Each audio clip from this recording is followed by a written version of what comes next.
Ladies and gentlemen, now for the man that doesn't require any introductions this afternoon, let's put our hands together for a slightly nervous Groom Murray.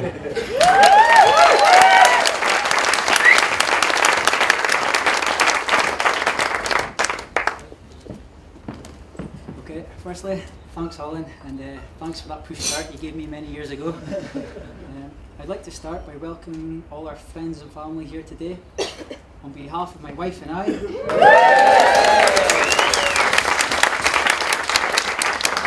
thank you for joining us to celebrate our marriage. It's a privilege to be in the company of so many people that are important in our lives, and we're delighted to welcome you here to share our special day. Events like today don't just happen. We've been planning this wedding for some time now. Well, I say we. Christy actually did most of the work, as one of the best things about being a man is that weddings seem to organise themselves. All I had to do was show some interest every now and again, ask a silly question like, how much? Under budget. And make the odd suggestion like, we could get bottles of Buckfast from Tesco. Then Christy would always tell me, it's okay, everything's under control and under budget. What scares me is I've still no idea what the budget is. You never will. On a serious note, Christy has put a tremendous amount of effort into planning this day and making it so special. So to Christy and everyone else who has helped organise today, I'd like to say a big thank you.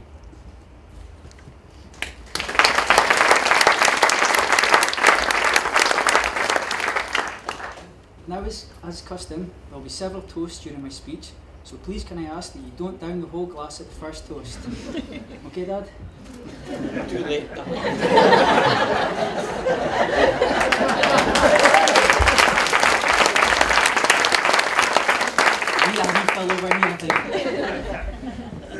Traditionally, at this point, I'm supposed to thank Alan and Kathleen for welcoming me into their family.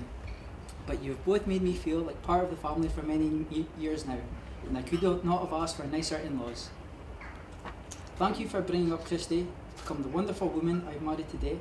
I love her with all my heart, and I will do everything I can to make her happy. To my parents, Ian and Olive, a special thank you for all your love and support over the years. You've always been there when I've needed you. You've got me through thick and thin. I feel extremely lucky to have such wonderful parents.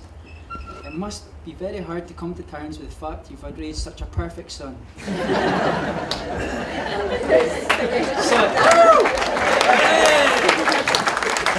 yes, I meant to say 2 perfect sons. So mums, please accept these flowers as a token of our appreciation.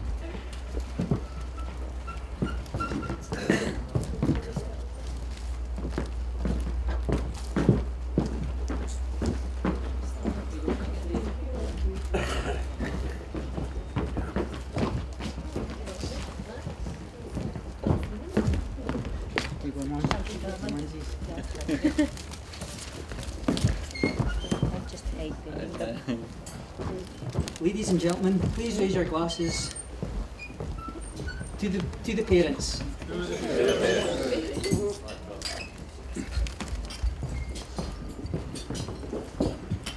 Now that you're all aware of the relevance of the table names, Christy and I decided that we'd honour Christy's Granda Alan by placing our own secret bet on the tables tonight. My money is on silver birch, and Christy's money is on don't push it. I don't want to give away too much details of our bet, but all I can say is it involves a cereal box. So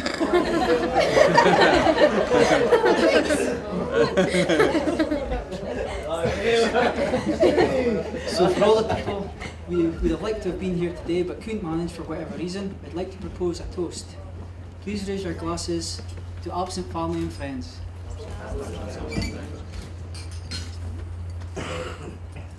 To the bridesmaids, Diane, Laurie and Ailey, I'm sure everyone will agree you all look wonderful today. I know how much support you have given Christy up to including this day, so thank you. Please raise your glasses to the bridesmaids.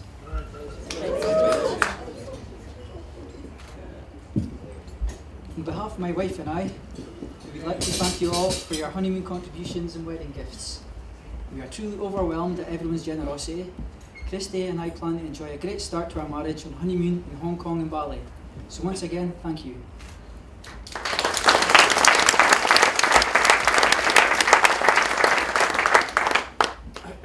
lucky enough to have so many really good friends that trying to choose one best man was so difficult that I decided to have two, Stephen and Gavin.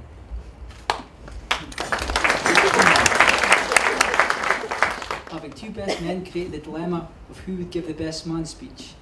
In the end, we decided to toss a coin, and the winner would make the speech, whilst the loser would have to shave his hair off.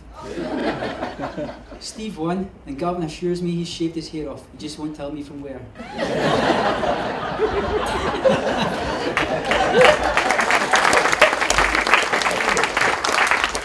What can I say about Stephen? Well, our friendship started at school and continued throughout university, where I can honestly say he was a good influence on me and one of the main reasons I graduated.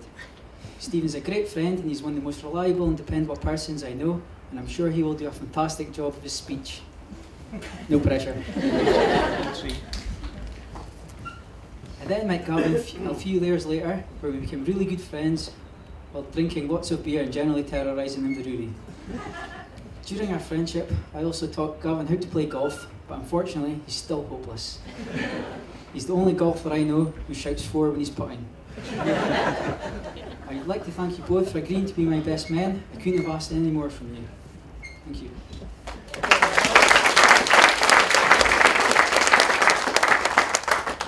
I'd also like to mention Steve's parents, Keith and Mags Leonard, who played an important role in the friendships many of us here today formed as teenagers.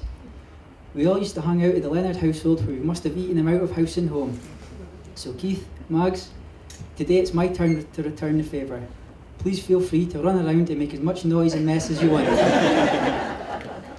Just to clarify, that only applies to Keith and Mags. Adam, you better be in your best behaviour. That leads me on to the star of today, my gorgeous new wife, Christy. I can't begin to tell you how absolutely stunningly gorgeous you look today.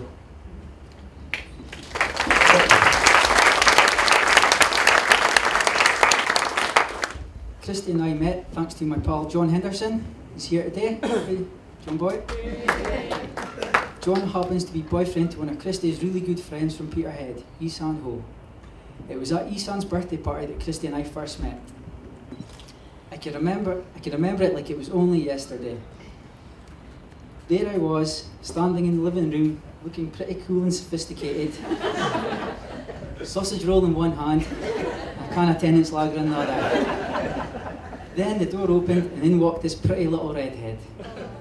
Christy took off her jacket, and then as she gazed across the room, our eyes met for the first time.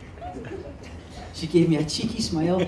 I smiled back and thought to myself, wow, boobies. And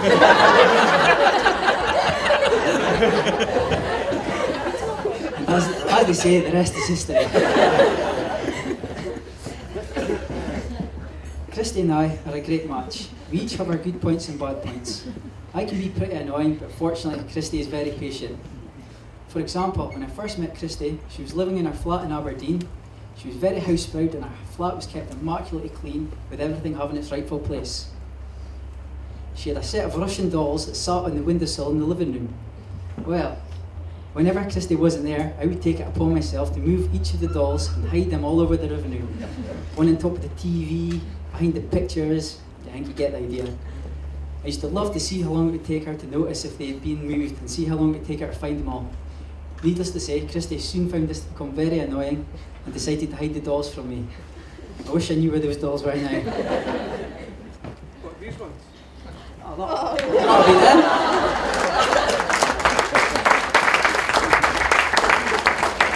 You recognise them? Here's one. Another one? He's got the smallest one.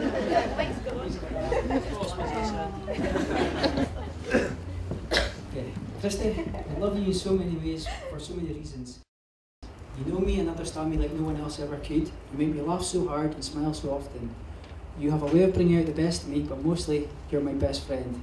I love you with all my heart. Thank you for marrying me and making me the happiest man alive. I know this is the start of many more years together. Ladies and gentlemen, please be upstanding for the most important toast I'm ever likely to make. To my wife, my bride, to Christy. Have a great evening, thank you.